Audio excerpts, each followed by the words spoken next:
Okay, so I'll be talking to you about the next step in the installation process, which is installing PaaS instead of what we just saw, which is basically what we had before, what was showed to you in the XWiki case, in the VM cases.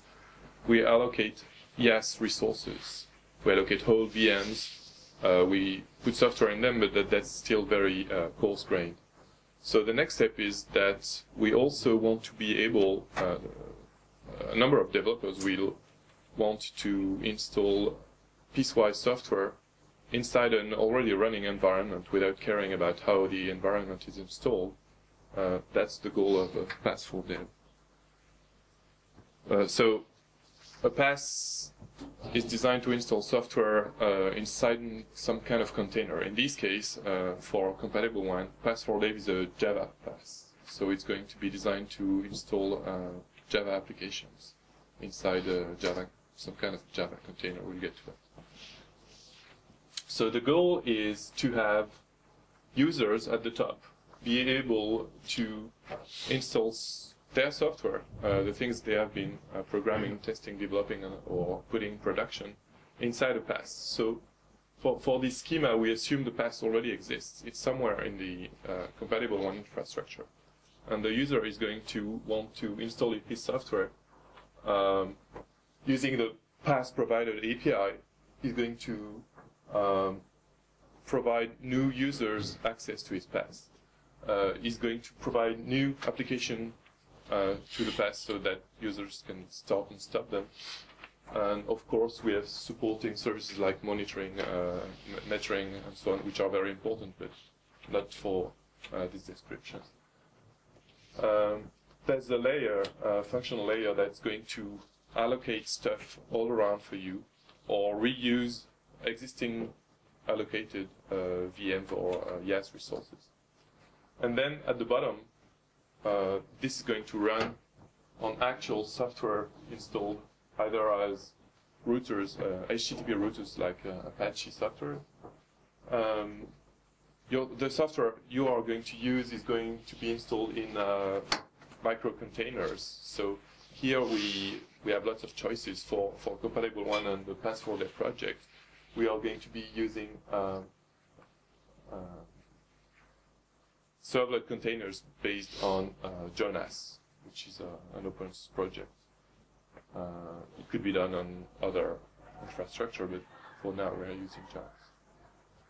And this is going to allow the end user at the top to use, or either to use if they are end users, or to develop, install, manage their applications coded in the context of a container that is going to be either a Java EE container, or an OSGI container, or some kind of other service infrastructure. So the brown things here are actual machines or kinds of machines. But let's move to the technical architecture of what PaaS for Dev is. So Accords is going to be the framework that's going to ask things of PaaS for Dev. To do that, it's going to communicate using the OCCI protocol, using categories defined in the context of a PaaS or the PaaS for Dev. And it's going to ask the PaaS platform to do a number of allocations, not in terms of IaaS resources, but in terms of more abstract PaaS resources that PaaS for Dev is going to define.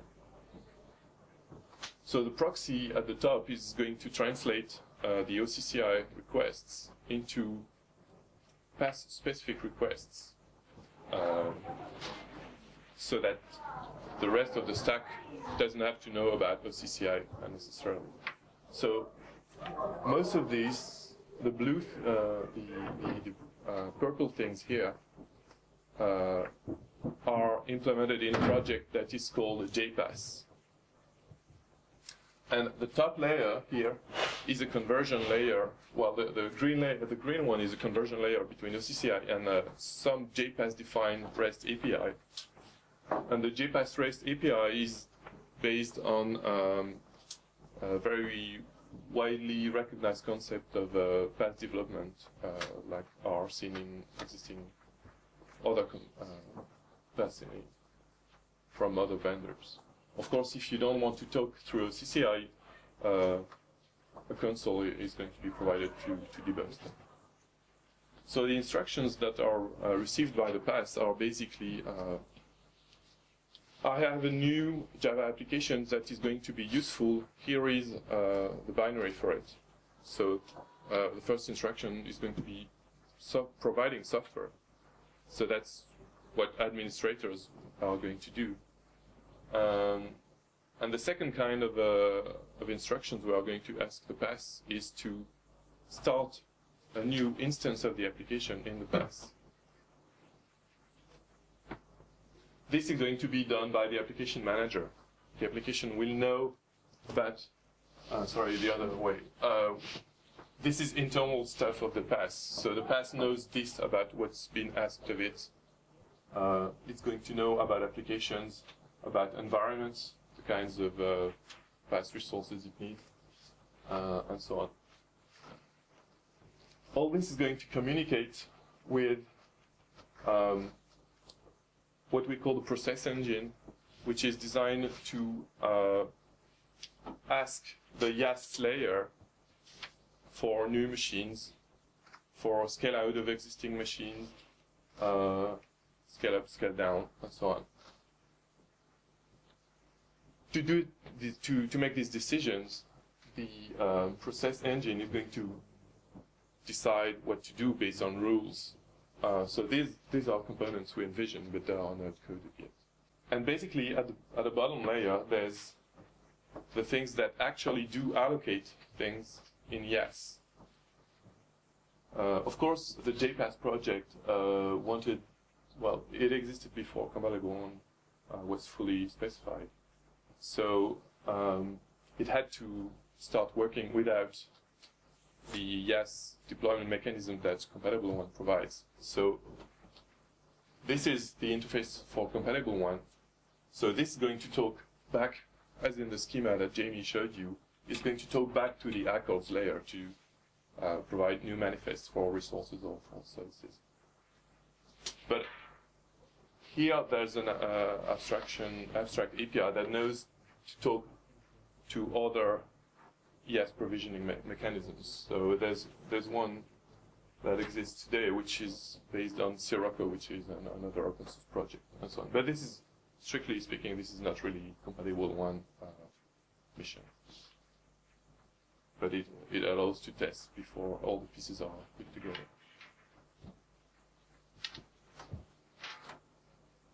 Finally, let's look at how actual virtual machines are deployed in the context of a PaaS and PaaS 4 dev.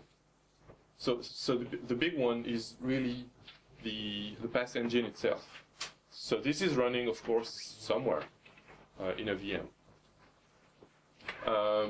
In this box, we have what was shown at the top of the previous schema, which is the interface with the REST public APIs, the one that comes from the proxy. There's a lot of logic here. Logic has to store some of its data in a database, which probably should go into another VM. And then, when the logic decides to allocate YAS resources, these YAS resources, in whichever way they are allocated, will end up at the bottom, either as routers, which means that they are not actually running your software, but they are providing access to it, load balancers and so on. And the VM containers containing a Java container. So there's several layers of containers.